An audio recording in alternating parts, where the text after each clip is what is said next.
Hello, everybody, and welcome to Forever Box for today's Rassie's report. And today we're going to be talking about the Flyhalf conundrum that Rassie Erasmus currently has.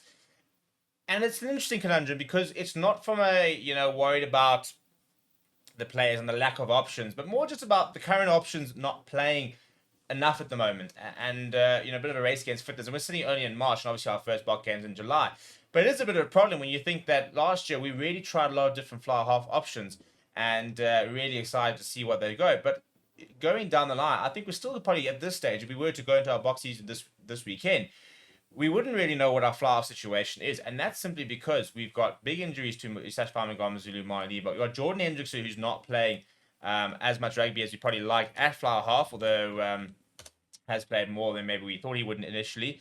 And then you've got Handré Pollard, who's going to throw his name into the mix, and maybe potentially, I think probably looks to be set back to go back to being potential first choice for the box. So before we get into it, please do smash a like on the video. Please do subscribe to the channel as well. So obviously the big thing when it comes to our flower half situation is Project 2027. And you've now got 4 flower halves. I'm going to say Jordan Hendrikse is probably a step back from your Mighty Box, if I'm going Zulu, Handré Pollards.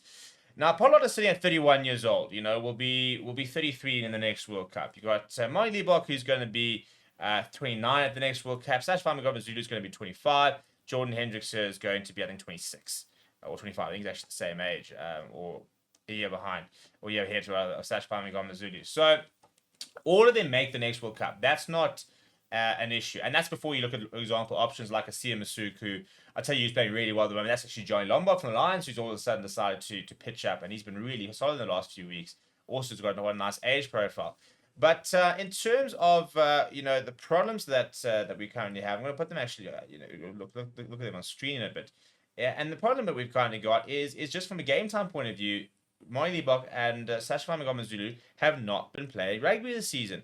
And that's not an ideal situation to be in, because you want to be sitting there talking about who's our next big fly half and the likes of that, and looking at these sort of our main options, and yet our main options just haven't been playing a lot of rugby. And then Handré Pollard, who last year, what people were saying, with Tony Brown and it's sort of obviously it's a system that suits the likes of Amani Liebach and the likes of that, and Sash Famagama Zulu, sort of the perfect combo there, stuff like that.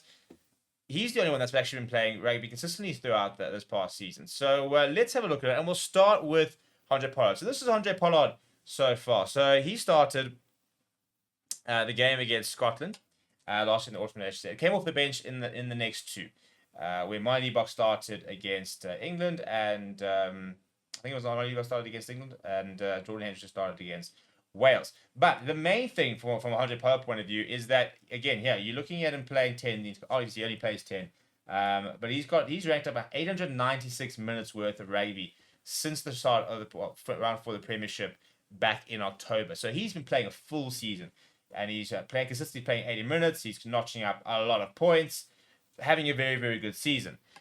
Then you've got probably the person who was being backed a lot last year, and that's Sash Famagama Zulu. Now this is his entire season.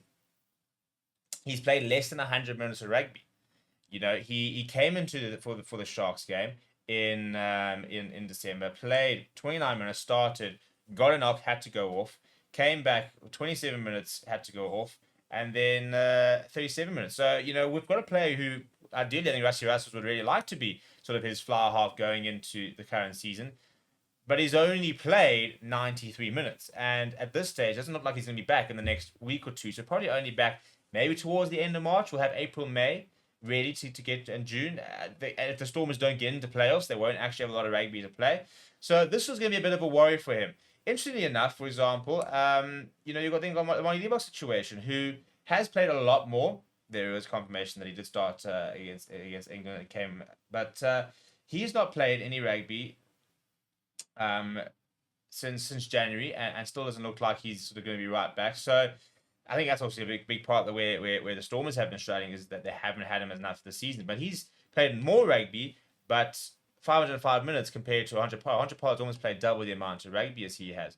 And again, we're waiting to see if he's going to be able to come back from injury. But injuries to key players is a concern for Rassie Erasmus, especially when you look at what the long-term plan is for at fly half.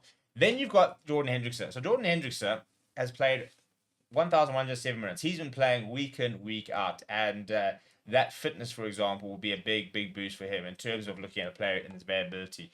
What I really like, though, is the fact that he has been playing rugby at 10, and he has been obviously a lot of rugby recently at 15. So CM Masuka and him sort of offer sort of change, but this is actually, I think, going to really help the fact that he's playing at 10, then playing at 15, and being given opportunities at different positions, because obviously versatility continues to be one of the big trademarks for